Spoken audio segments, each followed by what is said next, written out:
జమ్మూ కాశ్మీర్లోని పెహల్గాంలో జరిగినటువంటి ఉగ్రవాదుల దాడికి ఈ ముగ్గురు ముస్లింలే కారణం అంటూ నా అన్వేషణ పేరుతో ప్రపంచ యాత్ర చేస్తున్నటువంటి ప్రపంచ యాత్రికుడు అన్వేష్ ఒక బాంబు పేల్చినటువంటి నేపథ్యంలో అసలు ఆ ఉగ్రదాడికి వీరికి సంబంధం ఉందా? అసలు ఎందుకు అన్వేష్ ఈ ముగ్గురిని టార్గెట్గా చేసుకొని ఆ ఉగ్రదాడికి ఈ ముగ్గురి ముస్లింలకి సంబంధం ఉందని చెప్పాడు అనేది ఒక్కసారి మనం తన ఆడియో వినేటువంటి ప్రయత్నం అయితే చేద్దాం. జమ్మూ అండ్ కాశ్మీర్ లో హిందువుల మీద టెర్రరిస్ట్ అటాక్లు చేశారు కదండి. దానికి గల కారణం ఈ ముగ్గురు కనబడుతున్న ముస్లిమ్స్ అండి. ఒకరు మెహబూబా దిల్సే, రెండు సోహేలు బిగ్ బాస్ ఫేమ్, ఆ తర్వాత ఇమ్రాన్, ఈ పరేషాన్ బాయ్స్. సో మీకు పూర్తిగా ఆధారం చెప్తాను. ఫస్ట్ ఈ మెహబూబా దిల్సే, ఈడు తిండికి తెక్కానా లేని మటన్ కోటి మస్తాన్ రావు కొడుకు, తిండి కూడా లేదు. అలాంటి నా కొడుకు 2 కోట్లు ఖర్చు పెట్టి నువ్వే కావాలి అనే వీడియో తీశారు. ఇది 4 దేశాలు వెళ్ళి, ఇది ఖరీదైన 4 ఆస్ట్రేలియా, యూరప్, అమెరికా, మెక్సికో, ఇవన్నీ దేశాలు తిరిగి 2 కోట్లు ఖర్చు పెట్టి 10 మంది వెళ్ళారు హనీమూన్లకి అనమాట. అమ్మాయిలతో వెళ్ళి సినిమాలు తీసుకొని వచ్చారు. ఏదో ఒక యూట్యూబ్ వీడియో 4 నిమిషాల వీడియో నువ్వే కావాలని యూట్యూబ్ లో ఉంటుందో చూడండి. 2 కోట్లు ఖర్చయింది. ఇది డబ్బులు ఎక్కడి నుంచి వచ్చాయి? ఈ ఉగ్రవాద సంస్థలు ఇచ్చారు. ఆ తర్వాత 2 సోహేలు, 4 రెస్టారెంట్లు, ఒక సినిమా, అబ్బో మనోడు పత్యాపరం బోల్డ్. వీరికి ఎక్కడి నుంచి డబ్బులు వచ్చాయి? ఈ ఉగ్రవాద సంస్థలు, అంటే బెట్టింగ్ యాప్లు ప్రమోట్ చేశారులేండి. ఆ తర్వాత మన ఇమ్రాన్, ఈ ఇమ్రాన్ గారి విషయానికి వస్తే ఈడు దుబాయ్లోని హోటళ్ళు, దుబాయ్లో షాపులు, తర్వాత అదైతే శ్రీశైలంలో కాటేజీలు, అబ్బో ఇండియాలో రెస్టారెంట్లు, ఖరీదైన కార్లు, అబ్బో లగ్జరీ లేదు. వీడికి ఎక్కడంటే ఈ ఉగ్రవాద సంస్థలు ఇచ్చారు. అంటే ఎలా ఇచ్చారంటే, ఇప్పుడు ఉగ్రవాద సంస్థలు ఈ అల్ ఖైదా, ఈ హమాసు, తర్వాత ఇవన్నీ ఉన్నాయి కదా, వీళ్ళు ఫోన్ చేస్తారనమాట. అస్సలం వాలేకుం మెహబూబా దిల్సే అంటే ఎలా ఉన్నారు? బాగున్నా అస్సలం వాలేకుం. సో మనకి అర్జెంట్ గా మన తీవ్రవాదులకు ఉగ్రవాదులకు సంబంధించిన బెట్టింగ్ యాప్లు ఉన్నా మీరు ప్రమోట్ చేయాలి. ఎందుకంటే మన అందరం ముస్లిమ్స్ కదా, మనం బరంపురం చేసేద్దాం. వాళ్ళు ఫోన్ చేయగానే హైదరాబాద్ కి తలో 20 లక్షలు 15 లక్షలు పంపి వీళ్ళు చేసేస్తారు. వీళ్ళు ఆ యాప్ ఎక్కడ పుట్టింది, ఎవరు తయారు చేశారు, అవన్నీ అనవసరం. ముందు ప్రమోట్ చేస్తాం. డబ్బులు ఇచ్చామా లేదా మనకు అనవసరం. అవన్నీ సబ్స్క్రైబర్లో ఆ భారీ చచ్చిపోయిన వాళ్ళు ఉన్నారు. తర్వాత ఆ డబ్బులు సంపాదించి వీళ్ళు మటుకు విదేశీ ట్రిప్పులు, వీళ్ళు ముగ్గురు విదేశాలు విపరీతంగా తిరిగారు. అందరికీ తెలుసు. ఆ టెర్రరిస్ట్ అటాక్లు చేసుకోవడానికి వాళ్ళకి డబ్బులు. అరే మీరు చేసిన తప్పుదం వల్ల వాళ్ళకి ఎంత డబ్బు వచ్చిందో చూసారా? ఈ అటాక్లు వెనకాతలు మీరే ఉంటది, మీదే. అల్లా క్షమించదు. ఏ కురాన్లోనే లేదు ఇలాగా బెట్టింగ్ యాప్లు చేయమని.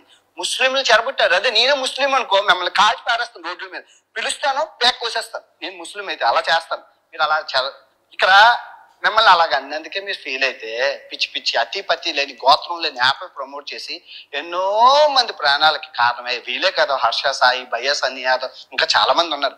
మాట వరుసకి ఎగ్జాంపుల్ చెప్తున్నాను. ఆయన మిమ్మల్ని కాదు తీసుకొచ్చి పనికిరాని ఎదవలు, ఈ రైతు బిడ్డ మన పల్లవి ప్రశాంత్, ఈ పనికిరాని ఎదవల్ని తీసుకొచ్చి బిగ్ బాస్ అనే పేరుతోని సెలబ్రేట్లను చేసి జనం మీదకి ఇలా వదులుతున్న నాగార్జున సార్ని తీసుకెళ్లి కాల్చారు. ఎక్కడ? కాశ్మీర్, జమ్మూ అండ్ కాశ్మీర్లో నాగార్జున తీసుకెళ్తే దరిద్రం వదిలిపోతాం. జమ్మూ అండ్ కాశ్మీర్లో సో ప్రపంచ యాత్రికుడైనటువంటి అన్వేష్ చేసినటువంటి వ్యాఖ్యలు మనం ఆడియో రూపంలో విన్నాం. అసలు జమ్మూ కాశ్మీర్లోని పెహల్గావ్ ప్రాంతంలో జరిగినటువంటి ఉగ్రదాడికి ఈ ముగ్గురు ముస్లిం యువకులే కారణం అంటూ ఆయన దానికి వీళ్ళు ముగ్గురు ఎలా కారణం అనేది కూడా ఎక్స్ప్లెయిన్ చేసేటువంటి ప్రయత్నం చేశాడు. వీళ్ళు ముగ్గురు బెట్టింగ్ యాప్లను ప్రమోట్ చేశారు. ఆ బెట్టింగ్ యాప్లకు సంబంధించినటువంటి కంపెనీలు పాకిస్తాన్కి సంబంధించినవి. వారు పాకిస్తాన్లోని ఉగ్రవాద సంస్థలకు సంబంధించినటువంటి బెట్టింగ్ యాప్లను ప్రమోట్ చేయడం ద్వారా లబ్ధి పొందారు. లబ్ధి పొంది ఆ ధనంతోనే వీరు విలాసవంతమైనటువంటి జీవితాన్ని గడుపుతున్నారు అన్నట్లుగా వీరి మీద అన్వేష్ విమర్శలు చేస్తూ ఉన్నాడు. అయితే ప్రముఖ టాలీవుడ్ హీరో అయినటువంటి నాగార్జున గారిని కూడా అన్వేష్ అయితే వదలలేదు. ఈ ఉగ్రదాడికి నాగార్జున గారికి సంబంధం ఉంది పరోక్షంగా అంటూ. ఎలా సంబంధం ఉందని చెప్పాడంటే, అసలు అడ్రస్ లేని వ్యక్తులను నాగార్జున గారు బిగ్ బాస్ షో ద్వారా వాళ్ళని ఫేమస్ చేస్తున్నాడు, వాళ్ళని హీరోలు చేస్తున్నాడు. ముందు నాగార్జున గారిని జమ్మూ కాశ్మీర్లో కాల్చి చంపితే సగం దరిద్రం వదులుతుంది అంటూ అన్వేష్ చేసినటువంటి వ్యాఖ్యలు ఏవైతే ఉన్నాయో అవి ఇప్పుడు సోషల్ మీడియాలో తీవ్ర దుమారాన్ని రేపుతూ ఉన్నాయి. అసలు ఉగ్రవాద దాడి జరిగింది ఎక్కడ? ఆ ఉగ్రవాదులు దాడి చేసింది ఎవరు? వాళ్ళకి ఈ ముగ్గురికి సంబంధం లేనే లేదు. అయినప్పటికీ వీరు బెట్టింగ్ యాప్లను ప్రమోట్ చేయడం వల్ల ఆ బెట్టింగ్ యాప్ల నిర్వాహకులు ఎవరైతే ఉన్నారో వారు డబ్బు సంపాదించడం వల్ల, అంటే ఉగ్రవాద సంస్థలకు సంబంధించిన వారు ఈ బెట్టింగ్ యాప్ల నిర్వహణ చేస్తూ ఉన్నారు. వీరు ప్రమోట్ చేయడం వల్ల వారికి డబ్బులు వస్తున్నాయి. వారికి డబ్బులు వచ్చాయి కాబట్టి వారు ఉగ్రవాదాన్ని ప్రోత్సహిస్తూ ఉన్నారు. ఆ ఉగ్రవాద సంస్థలకు అవసరమైనటువంటి ఈ సామాగ్రిని కూడా అందజేస్తూ ఉన్నారు.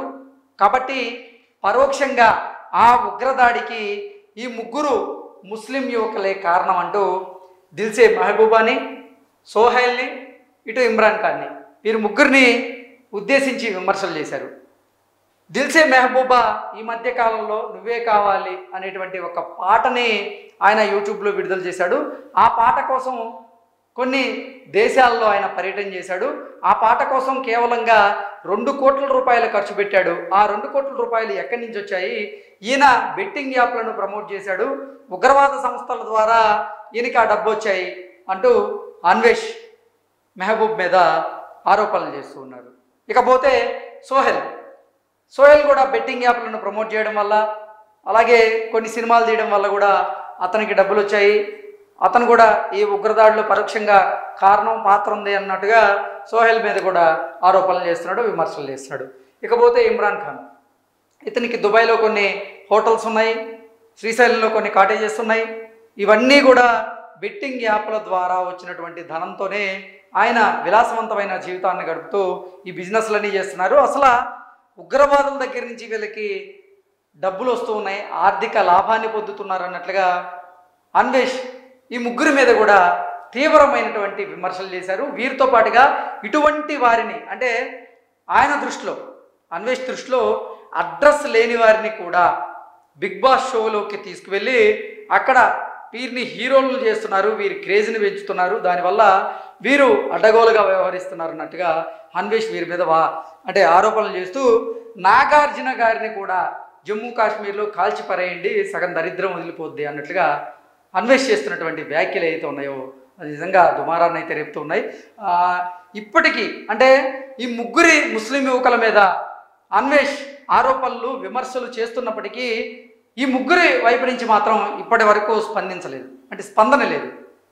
ఈ ముగ్గురిని ఈ ఉగ్రవాద దాడిలో మీరు పరోక్షంగా పాత్రధారులు అయి ఉన్నారు అన్నప్పటికీ వీరు మాత్రం స్పందించలేదంటే మనం దీన్ని ఎలా తీసుకోవాలో అర్థం కావట్లేదు. ఎందుకు స్పందించట్లేదు, ఎందుకు భయపడుతున్నారు? ఇది చాలా సెన్సిటివ్ మ్యాటర్ కాబట్టి ఆలోచించి అడుగులు వేస్తున్నారా, లేదంటే అసలు ఏదైనా కారణం ఉందా అంటే కూడా చాలామంది నెటిజన్లు అయితే వీరిని ప్రశ్నిస్తూ ఉన్నారు.